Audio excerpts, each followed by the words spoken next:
But welcome to the virtual Mind Walk series. My name is Monica. I'm with the Central Coast State Parks Association. We're so glad to have you all here.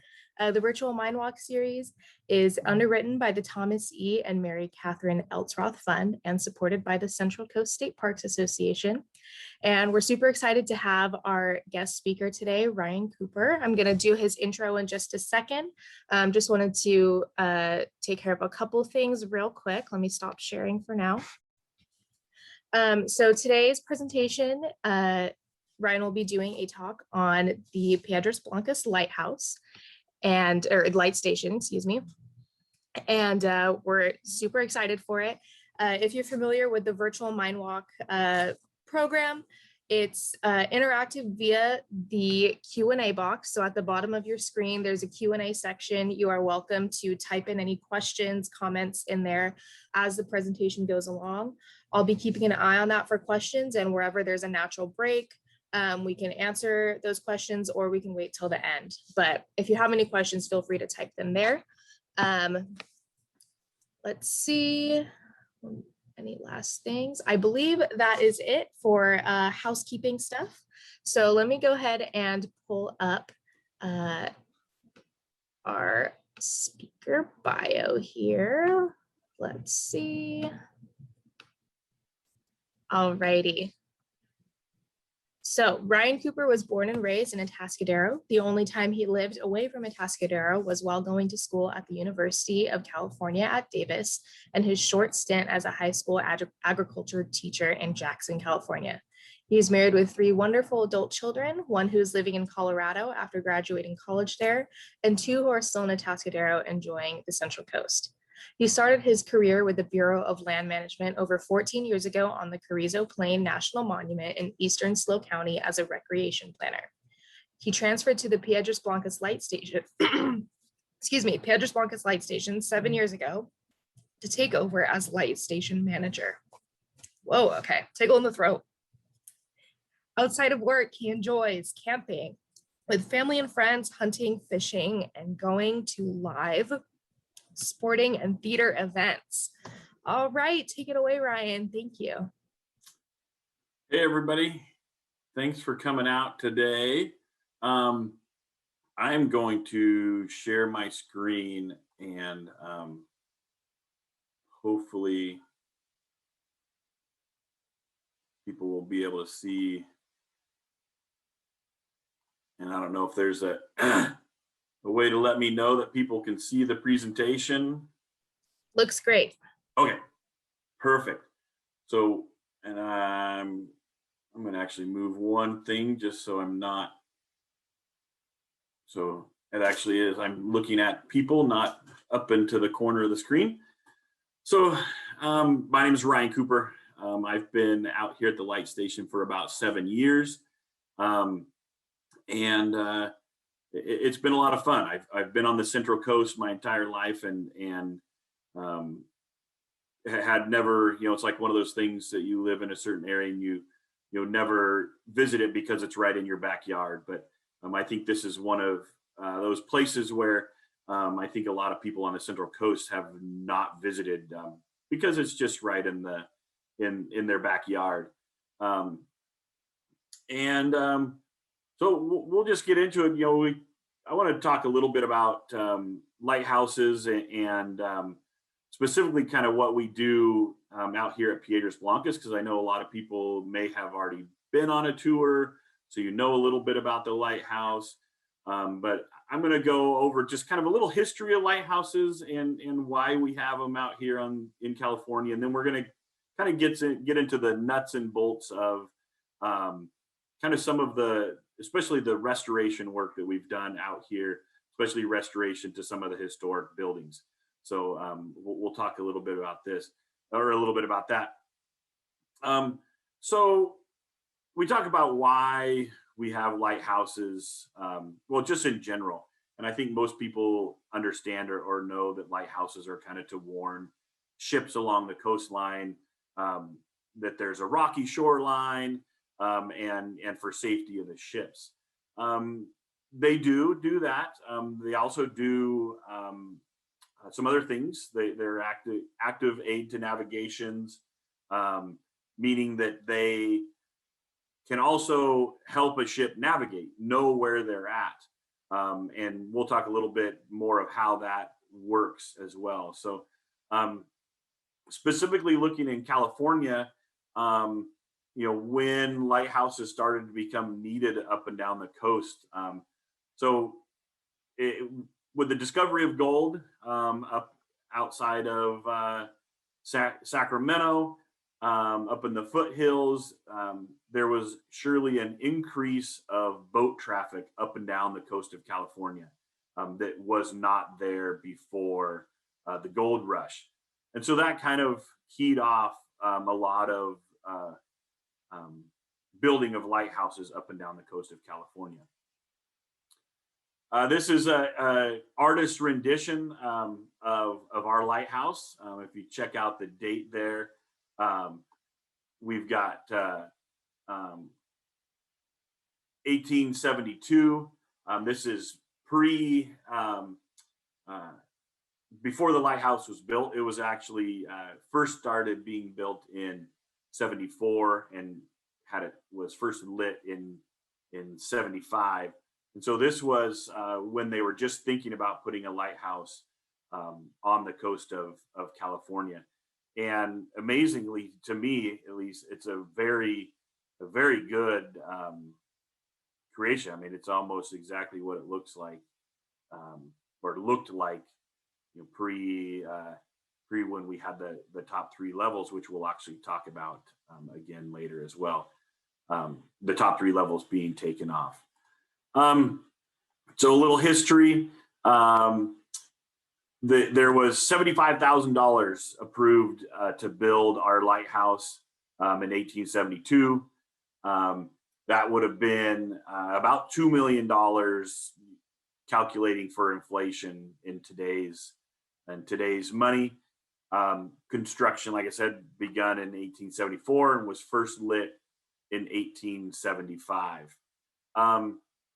So I said that lighthouses not only can warn mariners of a rocky shoreline, they can also invite mariners into a safe harbor, and they can also help them know exactly where they are.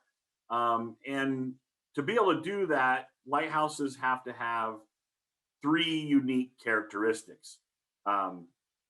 Because if all lighthouses looked the same, you wouldn't really know where you were. And so historically, they would have a day mark. So what all lighthouses looked like during the day. Our day mark is a conical tower, white with black trim. And so mariners, if they were out in the ocean, would have a book that they could look up that, where they're at, and they could find out where they are. So if they saw a conical tower, white with black trim, they would know that they were off the coast of off the coast of Piedras Blancas. And then they would know that, they're between Point Sur and they're, between Point Sur and Port San Luis, and they would kind of know where they're at along the coastline.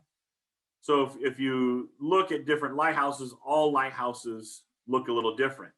The lighthouse up on the top left there, that's Port San Luis. The light is right up there in the top there. It's a house attached. I don't know exactly what their description is, but it's a house attached to the light, which is very similar to the Point Sur lighthouse, which is just to the north of us.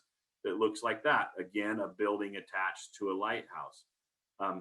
Our lighthouse is a little different because it's a tower. It's more similar to this one down here, which is a Point Arena lighthouse in Northern California.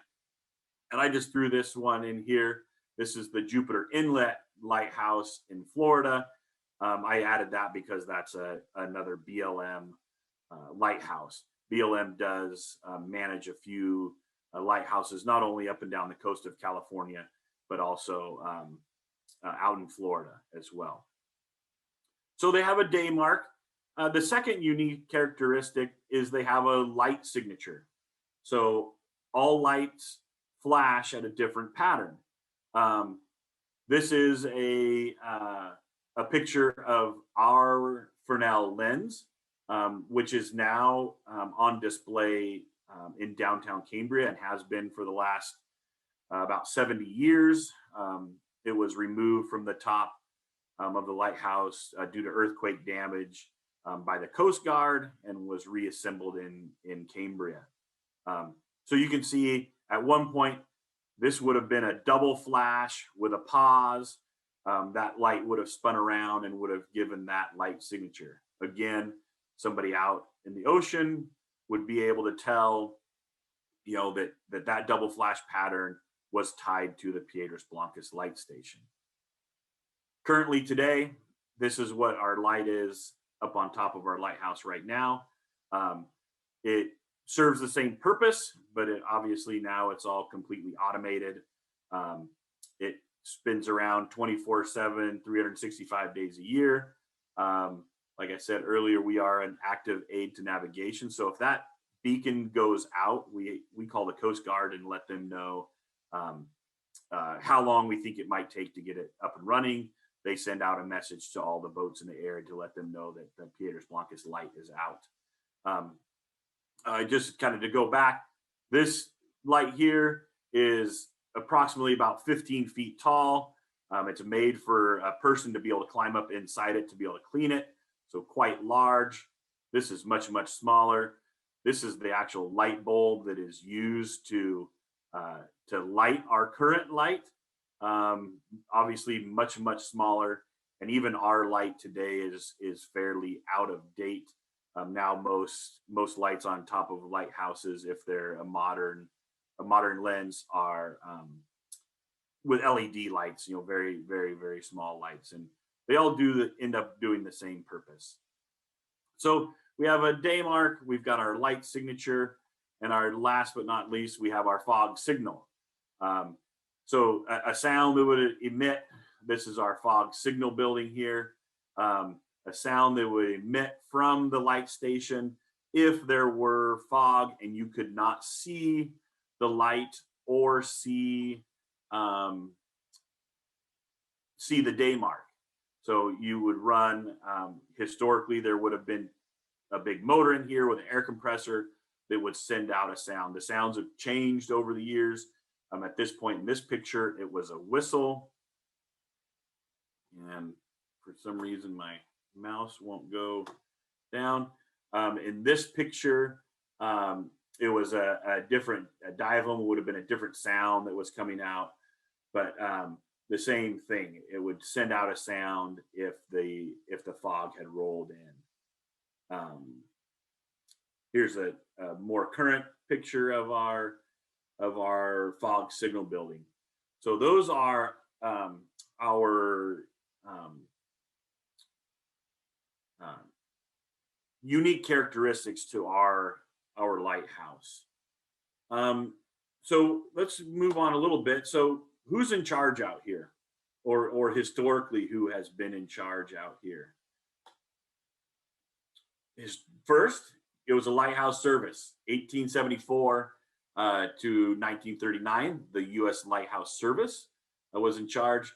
I like to throw this picture in, one of my favorite historic pictures out here. I'm guessing OSHA probably wasn't involved. If you look up, there's this guy that's sitting up on top of the post, all the way up at the top, posing for the picture. Pretty neat old historic picture. So they were in charge 1874 to 1939. And then at that point, the Coast Guard was a new agency, and they I don't want to say swallowed up, but they took over all the duties of the lighthouse service. And so the Coast Guard took over running lighthouses. And the Coast Guard still does, they are still in charge of the lights.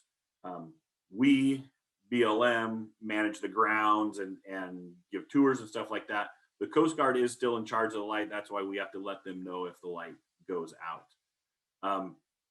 So in 2001, the Coast Guard had kind of decided, that there was a lot of interest in people coming to visit lighthouses. Didn't necessarily, things were getting more and more automated. They didn't necessarily need to be on the grounds all the time. And so they looked to kind of get out of the lighthouse business. And so with that came the next owners, or next managers, which is the Bureau of Land Management, who I work for. And we've been in charge of the Piedras Blancas Lighthouse now since 2001. So when a couple things that I wanted to mention here on this slide is that we are, we have a really long name. So we are the Piedras Blancas Light Station Outstanding Natural Area, and we are also part of the California Coastal National Monument. It can become a mouthful. It's a lot of different things that have gone on, but just kind of explain that.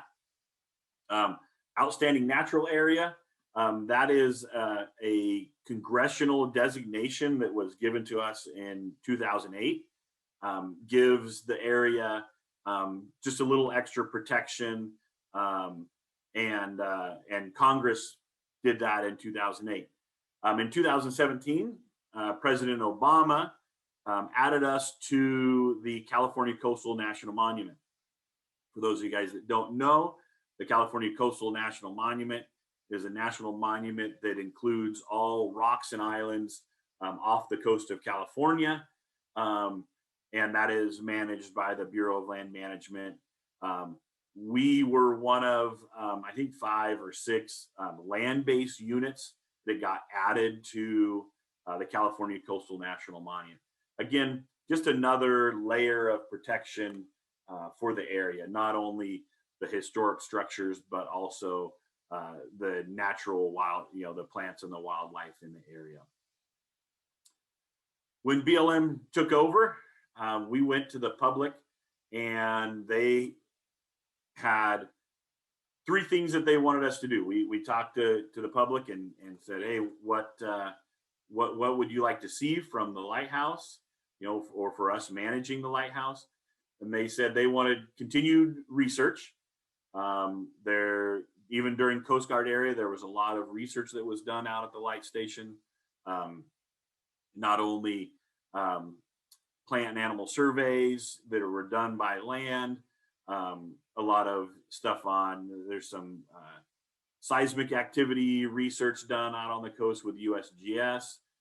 We still have a team from NOAA that comes out every year that counts the gray whale cows and calves that migrate north that come right along our point, and they do those surveys from land. We continue that research till today, and so that's one of our things that we're mandated to do. The second one is structured public access, and so we do that. We give tours year round.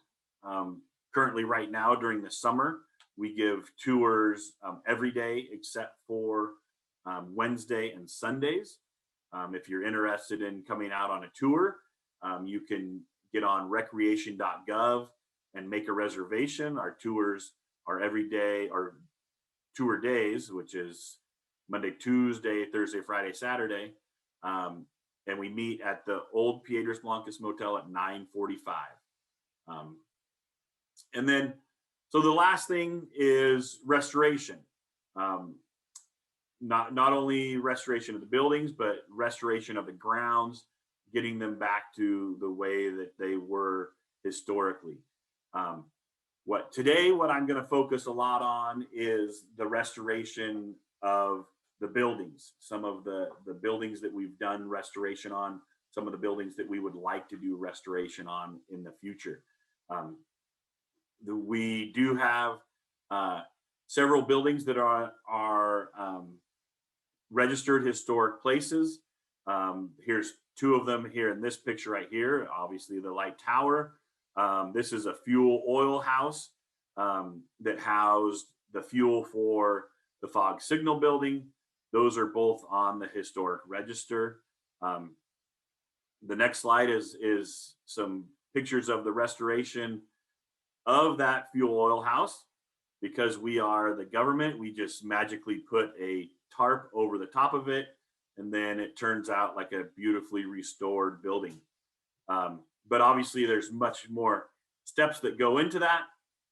The unique thing about this building is that it's one of the, well, they think one of the first buildings in California that had steel reinforcement, had rebar embedded into the building. Our light tower currently has no steel reinforcement. And then we'll talk a little bit about some of the buildings that we've done some seismic retrofitting on. So, and there's different types of restoration that we do out here. The first one we're going to talk about, or first few, are historic restoration. So this is our fog signal building that has almost completed a full restoration, full seismic restoration. The only thing that we're still waiting or working on is some lighting and electrical work, but everything has been done. What the big problem with this building was is that it had no foundation. And so if you look at this, here's a picture of some volunteers that are digging up the side because they're going to undermine the side of this to help pour a foundation and pour some footings around the building to help stabilize it. The people over here are actually BLM employees that are helping out the archaeologists. Anytime that we do any work out here, it all has to be supervised by our archaeologists. And so as they're digging in these holes, it would be very easy just to bring out a backhoe and dig these holes, but we can't do that. We have to sift through all of the stuff and look for artifacts that could be found, so they can be cataloged and for safekeeping. But what they're doing here is that they're digging up the sides so they can pour a foundation underneath it. After they put that foundation in, or the footings around the outside, they actually drilled these holes around the outside and injected a flowable concrete underneath that made a foundation under the lighthouse. And the reason that we needed to put this foundation in, obviously we're on the coast, so this building was built really on a very sandy foundation. And you can see in this picture, so this is looking into the building, and you can see, especially right here above the entry door, you can see a large crack that's going right there. There's also large cracks above each of these windows.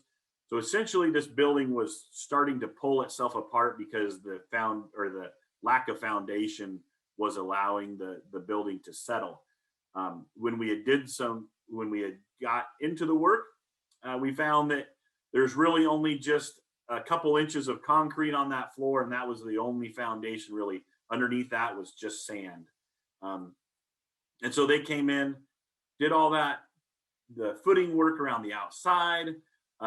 They came in here and fixed this archway and put some anchors into the wall, fixed all the cracks, put a good foundation on it. And that helped out quite a bit. But we also had to come in here, put in a new roof. If anybody out here, I didn't realize this or know this, but how important a roof is to the stability of a building. But putting on this new roof helped stabilize this building considerably. Again, this is a historic building, so everything had to be run by our archaeologist and the State Historic Preservation Office to make sure that it was rebuilt in a way that was conducive to preserving the historic structure. So we had a new roof put on. This is one of my favorite pictures out here. Our contractor that's putting on the roof having a little fun posing for the camera. Luckily, he is tied in, unlike the guy that was earlier. in the historic picture. And then here's a picture of it fully restored, with the lighthouse in the background and some of these beautiful flowers in the foreground. Another historic restoration, and I'll go through these, fairly quickly. Our gift shop, and I joke sometimes with our tour guests when I talk about our gift shop. I really encourage them to go in, not only because obviously we want to sell stuff, but it's also a historic building. It is also on the historic register and has been beautifully restored.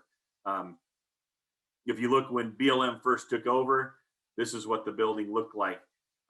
It was very overgrown. The roof wasn't in the greatest shape. Somebody had a basketball hoop out front with this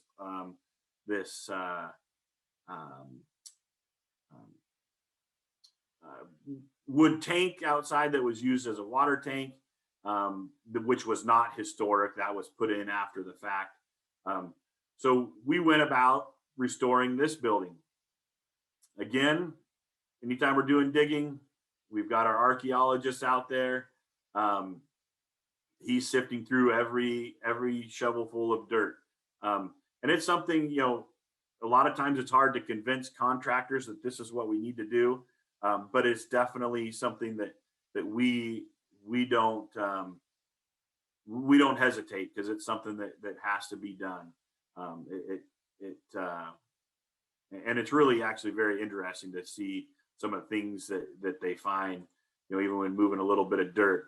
Here's some evidence of Native American presence out here, some beads that we found, some abalone, and everything. All that stuff is all cataloged and then archived with BLM. We also have to update these buildings to be ADA accessible, as much as we can. In the gift shop, we put a ramp out in front. This is them getting ready to pour a concrete ramp.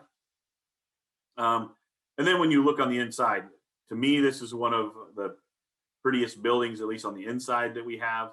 The beautiful hardwood floor. And this would have been historically would have been a storage building for the main Victorian. But that is, this is what it looks like on the inside. So those were both historic, restorations, buildings that existed there, and we came in and fixed them up. The next one I want to talk about is historic replication. So something that had been there in the past and then has, for one reason or another, been taken out or removed over the years. So one example of that is our water tower. So this big two tank water tower that would have served the lighthouse keepers there. We always talk about the elevated water tower was, the reason it was important was because it gave the buildings running water. And the most important thing about having running water is then you can have flushing toilets. And you don't have to be in an outhouse or in a not a porta potty. They didn't have porta potties back then, but you didn't have have to go in an outhouse anymore. You could have running water. So this water tower started out in Arcata. One of the previous managers here found out that there was a water tower in Arcata that was going to be dismantled. And so he made some phone calls and was able to convince them that we needed that lumber for a water tower down here. So they loaded up all that lumber and brought it down to the Piedras Blancas Lighthouse. Then it was engineered and to look just like our old water tower that used to be out here. And it started to be assembled. It was actually assembled at a yard in Paso Robles and then reassembled out here at the lighthouse. And you'll see when we do these replications, usually the buildings are not necessarily used for what they were originally intended. Here's a picture of them lifting one of the tanks, the lower tank, up onto the tower. These are not water tanks. You can actually kind of see in this picture that it's got a hole in the bottom of it. These are actually fiberglass tanks that will actually end up holding communications equipment. You can see one of our volunteers here building the top, helping build the top platform. Everything was built on the ground and then lifted up into place on the tower. It was quite an endeavor. This was a great partnership with BLM, the County of San Luis Obispo, and California Highway Patrol. All worked together to get this built. And the reason that we all worked together to get this built is because this water tower is not, we were talking about, it's not a water tower, it's actually a communications tower. The fiberglass water tanks actually hold communication dishes, and then you can see the antennas on the outside. It is all public health and safety, kind of going with the theme of lighthouses, all public health and safety antennas. So we've got CHP, we've got CAL FIRE, we've got the Sheriff's Department, we've got Caltrans. They're the ones that are using this tower for their communication up and down the coastline. Before they had this, even we had some antennas out here before, but they were not very good. They were not very high.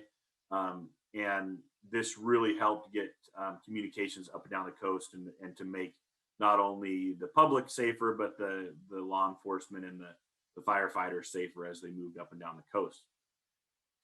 Again, another replication. This was a storage shed. You can actually see it there behind the water tower. That was a storage building that used to be there, that was demolished a long time ago. It was replicated, and now it holds all of the computer equipment that runs the water tower, or runs the communications tower. And you know, and if you think maybe it's a lot of work to get all that stuff done, this is what it replaced. This eyesore of a communications tower and this ugly building here, we were able to remove all of that and replace it with that water tower in the back. And so, you know, we're working to get rid of stuff that looks like this, to make it, to add stuff that's really nice, like that water tower. I even have people that can stand right underneath it, even though you can't see the antennas. They don't realize that it's not a real water tower until you tell them that it's a communications tower. Another building that was a recreation was this watch room down by our fog signal building. One of the interesting things about this building, completely built by volunteers, all from the architecture to the engineering to all the labor was all done by volunteers. I think it cost about $10,000 to completely rebuild this structure. Today, if they were probably trying to do it with lumber prices right now, might be a little bit more than that, but they were able to do it with all volunteer labor. So pretty cool building that now gets used as a classroom. This historically would have been a place where the lighthouse keepers, when the fog signal was on, it would kind of be their place where they could go if they needed to work on paperwork or reports, or they needed to work on some sort of machinery. They could take it in there and wouldn't have to hear the motors running. It would be kind of a little place where they could get away a little bit from the noise of the fog signal building. Another one here, the small white building, is a recreation, just part of our interpretation now. And what that houses is all of our electrical equipment inside. You know, so you can walk around our site, and I think not just unique to us, but I think probably a lot of interpretive sites and historic sites. you use what you have to be able to hide all these things that we don't necessarily want to ruin the experience of the visitor. Another one, just another replication. We get down to even just the small, minute details. This was something that was replicated just here a few years ago. But the historic entry gate that used to be out front of the lighthouse, we're able to recreate those things and use detailed plans that we have from the past to be able to recreate them. Looking into the future, we've kind of, I don't want to say that we've grabbed the low-lying fruit, but we've gotten a lot of a lot of projects done. We being, Bureau of Land Management, but with a lot of help from our volunteers and our nonprofit association, the Piedras Blancas Light Station Association, have done a lot of work. Hundreds of thousands of dollars that have been raised and used to do those projects that we've looked at so far. But looking in the future, we've got a lot of work still ahead of us. If you look at the pictures, our lighthouse doesn't necessarily look like it did 90 years ago, 100 years ago. It looks a lot different. Like I had said, that this is an unreinforced masonry building, so we really can't do anything to the top of it until it gets reinforced. Historically, in the 1930s, you can see in this picture, the Coast Guard had done some work on trying to stabilize the top. It had been damaged from earthquakes over the years. They'd put some bands around to try to hold everything together. And then finally, in the late 1930s, the Coast Guard finally said, heck with it, we are not going to try to maintain this anymore. We have electricity now. We can, put an electronic beacon up there. So they dismantled the lens that sat inside of this structure right here, dismantled the lens, and just demolished the top half and poured a concrete slab. What you see today is right here where my little pointer is down. Everything from there up is gone, other than the lens that's on display in Cambria. I mentioned the Piedras Blancas Light Station Association. They have been working with an engineer out of Morro Bay for several years now on a design to be able to stabilize the tower. They are actually on the verge of being able to have a concept of being able to stabilize this building. And we're hoping this summer that will come to fruition.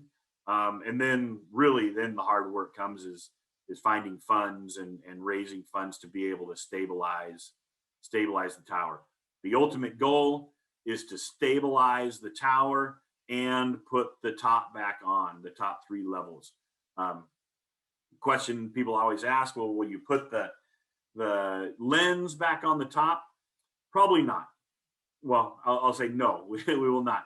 It's not only is it fragile, but now it's a museum piece, and it would be really hard and very difficult to put it back up on the top and be able to protect it the way that it needs to be protected. Ultimately, we would love to put a replica lens in there, replicate the top, and ultimately be able to allow visitors to go up and view the light station from the top of the lighthouse, which you do get to do at a lot of other lighthouses. The other one that we would love to do is the historic Victorian.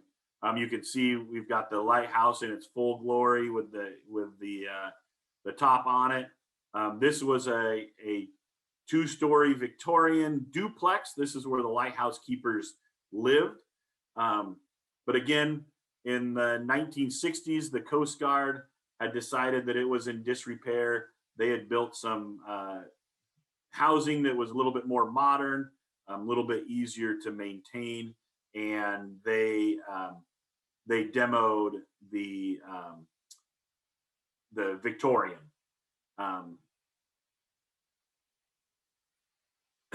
Here's just kind of a neat picture of the Victorian, one of my favorite pictures with the old Studebaker in the in front of it. We would love to get back to that looking like that.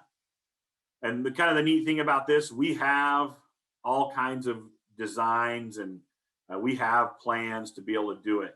It's just being able to find the funds and being able to get it put together. That's one that hopefully we'll be able to start on here fairly soon. The one thing that I usually say that we would not replicate out here, but I always never say never.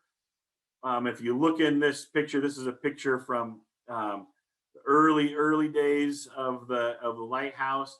And if you look over here, there was a wharf. That's where all the supplies would have come in from. A tender would have anchored in our little cove here and brought ships up.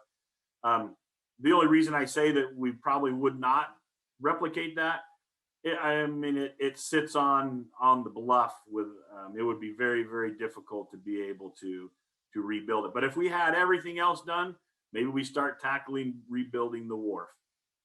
What our ultimate goal is to get the light station back to where it was in its what we call our period of historic significance, which is right around the turn of the 1900s. So 1900s to 1915 is what we would love to be able to get the light station back to, with all the same buildings, with the same water tower, with everything looking that how it was back then. So then people can come and enjoy it the way that it used to be.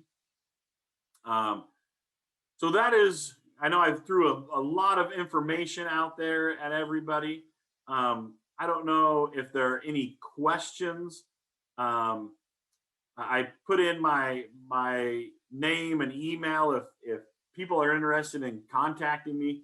We are always, like I said, we do tours on a weekly basis. If there's anybody that's interested in becoming a docent out here, anybody that wants to come out and check things out, feel free to send me an email.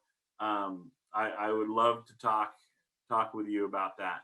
Are there any questions? I see in the Q&A, there's a couple questions up there. How do I work the Q&As? I can read them to you if you'd like. Sure, that'd be great. We have a question from Doreen that says, will stabilization of the tower require adding to the structure or replacing it? So let's see, I'll go back to that slide if I can figure out how to do that. So what they're looking at right now is these purple lines right here would be where they would cut a narrow channel and then lay steel reinforcement and then anchor it into the building. And then it would end up being anchored down into the bedrock. This being a historic structure, we do not want to change the look and the feel of the building. So we need to take every precaution that we can to retain that look. So what they would do is they would go and cut a strip out of there, lay the steel reinforcement in there, and then would be able to cover it back up and then they actually talked about, and these are all concepts and ideas. They talked about, like, before they would cut those strips, take a plaster mold of the siding, because there would be a brick pattern that would need to be matched up. Take a mold of the brick pattern, and then when they covered it back up, they could use that mold to get the exact same look on the outside. And the same thing with the top, we would want it to look exactly the same. And so there would not be any additional structures or add any structures to the outside or even the inside. The inside would stay the same as well. And the engineers have taken a lot of time and effort to try to figure out how to do that without changing the look and the feel of the building. Awesome, thank you. We have another question from Patty that says, will coastal erosion be a problem in the future? It's hard to tell. I mean, I guess the ultimate answer would be yes. I mean, it will. let me see if I can find, actually, I'll go back to this slide here. So kind of the prevailing wind comes from the north and kind of heads this way. I don't know if you're seeing that, but and probably where there could be issues with erosion, this bluff right here is surely closer to where this building is right now. We actually, that building right there is no longer there, but the foundation is still there. And the foundation is surely closer to the bluff than it was in this picture that I think was taken like in the 1920s or 1930s. So there are issues in that way. Where the wharf is, those two redwood water tanks that you see right there, they also have concrete slabs that were underneath them. Again, the tanks are not there anymore, but the concrete slabs are. The one on the very end right here is actually hanging over the edge. So there has surely been erosion that's come on that side. As far as affecting what we're doing and really, affecting the lighthouse, I think it would be a long ways to be able to affect the lighthouse. But surely the bluffs do end up creeping in all the way around, even like down in here, probably a little bit.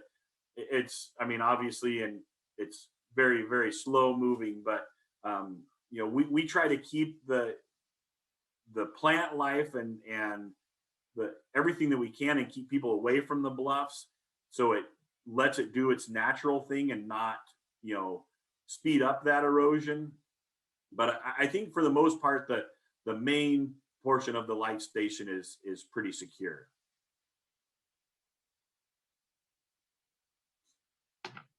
Awesome. It doesn't look like we have any more questions for now, but we can give it a couple more minutes for anyone to type those in. The Q&A box is located at the bottom of your screen for anyone who wants to ask Ryan a question. But this is an awesome presentation. Thank you. And I'm glad you have your little contact info up there just in case. Yeah. And I really want to encourage people, if you're local and have never been out to the lighthouse, take a drive up here, and our tours are $10, so they're not expensive. Get a reservation and come on out. It's one of those places, I think, where it is just in your backyard, so you don't really notice it that much, and then you get out here and realize that it's a pretty special place. It's pretty cool to come visit. And if there's any locals that are interested in volunteers or volunteering or working out here, we're always looking for help. And so again, it's a pretty special place to come out and hang out at.